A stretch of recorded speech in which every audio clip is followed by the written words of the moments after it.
Hello again, this is Learn English with Boanerge. Aha ni kuri IGA Icyongereza na Boanerge. Uyu munsi tukaba tugiye kwiga interuro zikunda gukoreshwa mu Cyongereza. Interuro tugiye kwiga akaba ari interuro twita imperative.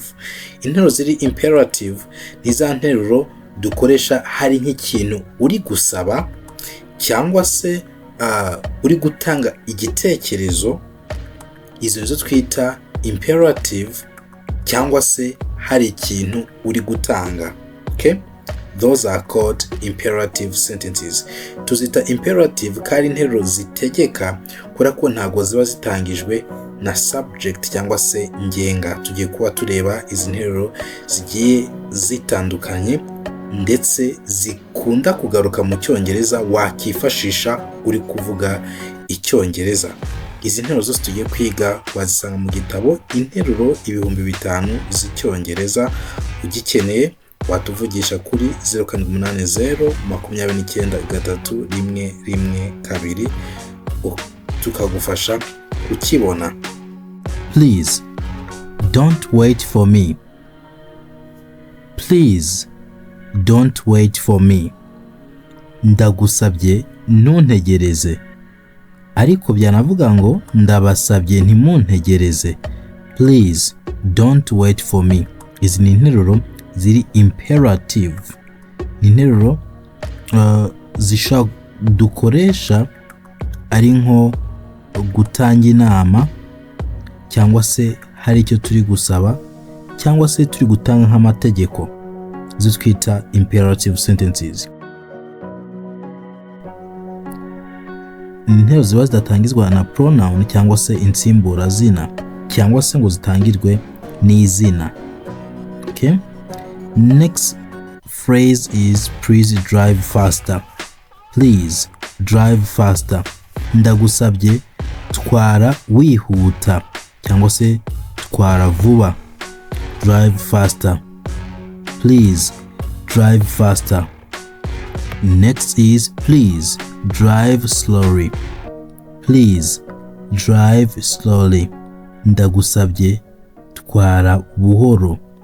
Please drive slowly. Please eat something now. Biravuze ngo ndagusabye ikintu nonaha cyangwa mugire ikintu mwarya nonaha. Izi ni interuro twakoresha tubwira umuntu please fill in this form. Please fill in this form. Ndagusabye iyi form yuzuze. Okay?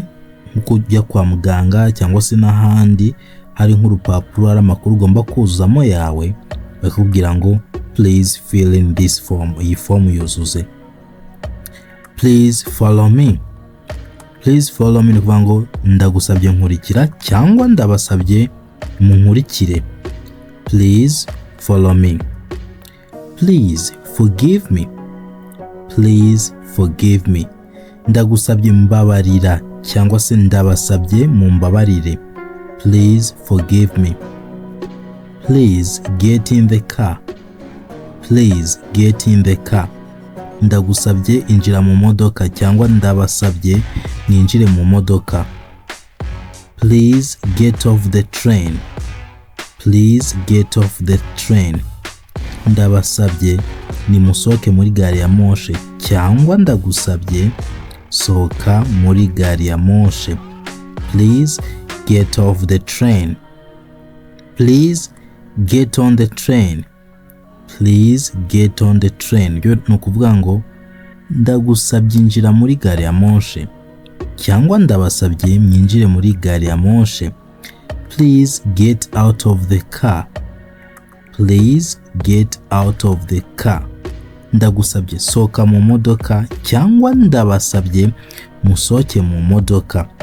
Please get out of the car. Please get the door. Please get the door no kuvuga ngo ndagusabye fata umuryango. Please get the door. cyangwa se mufate umuryango. Please give it to me. Give it to me. Kimpe. Ndagusabye kimpe. Please give it to me. Please give me a chance. Please give me a chance. Ndagusabye amahirwe. Give me a chance. Please give me a hand. Please give me a hand. Ndagusabye mfasha. Please give me a hand. Please give up smoking. Ndakwinginze cyangwa se ndagusabye. Please give up smoking. Hano to give up bisobanura kuba wareka ikintu. Okay? If you say I give up, nuvuga ngo ibyo rwose ncitse intege mbivuyemo ndabirese. Please give up smoking ni kugusaba ngo ndagusabye rekera kunywa itabi riveho. Please go ahead. Ndagusabye komeza. Go ahead ni ukuvuga ngo komeza. Go ahead.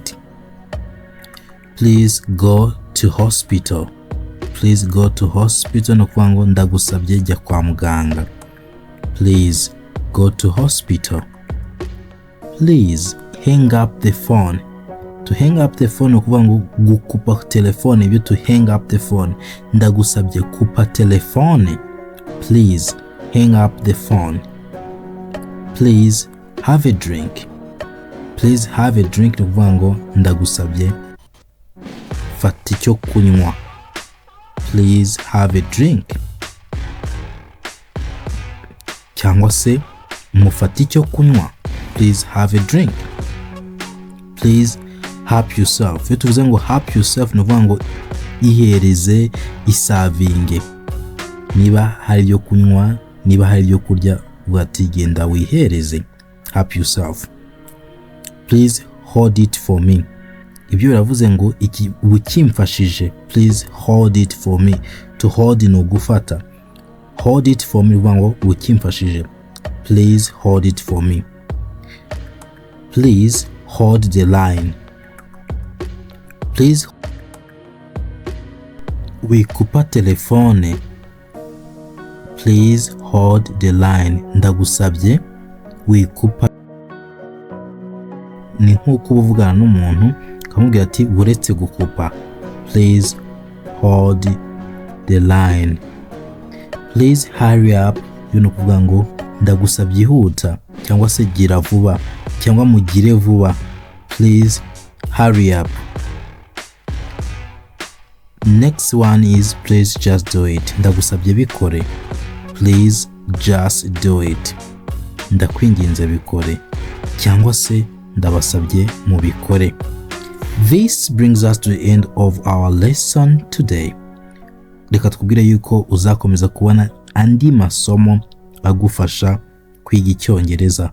Ukeneye izi nteruro ndetse n'izindi nyinshi zirenzeho, dufite igitabo kirimo interuro 5000 z'icyongereza ndetse zisobanuye mu Kinyarwanda. Icyo gitabo cyagufasha kuzamura urwego rwawe rw'icyongereza, cyane cyane icyongereza cyo kuvuga. So if you need it, you can contact us on 0780293112. Ugikeneye watuvugisha kuri 0780293112 cyangwa se 0728034227. See you next time turi kwigiza interuro. Wait. Here with me I have books. Mufitiye ibitabo.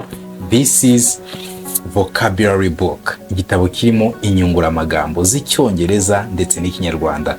This is dictionary of English and Kinyarwanda. Niba mugiye kuvuga icyongereza amagambo akubana makeya, this is a book that can help you.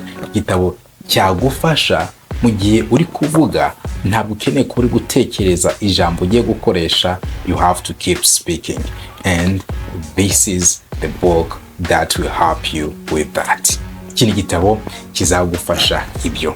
Ikindi, niba uri umutangizi ukaba ushaka kuzamura urwego rwawe rw'icyongereza, this is Begin Smart to End Smart. with more than 200 pages, pages zirenga 200. Harimo Icyongereza ndetse gisobanuye mu Kinyarwanda.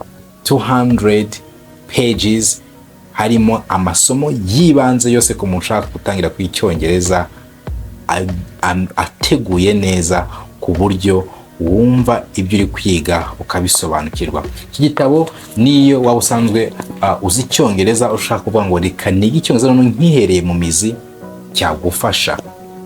And again, if you have a problem to describe the actions, niba ugira ikibazo cyo kubasobanurira ibikorwa uri gukora, dufite igitabo kirimo verbs, inshinga. Harimo regular verbs, inshinga zikurikiza amategeko, hakabamo irregular verbs, inshinga zidakurikiza amategeko, 12 tenses, ibihe 12 by'Icyongereza, modal verbs. Iki gitabo cyagufasha ugashobora gusobanura ibikorwa biri kuba, ibikorwa byabaye, ibikorwa bizaba. Iyo ukeneye kubasobanura ibikorwa, iki gitabo cyagufasha. Harimo inshinga, buri nshinga isobanuye mu Kinyarwanda, ndetse tukaguha n'urugero kuri buri nshinga.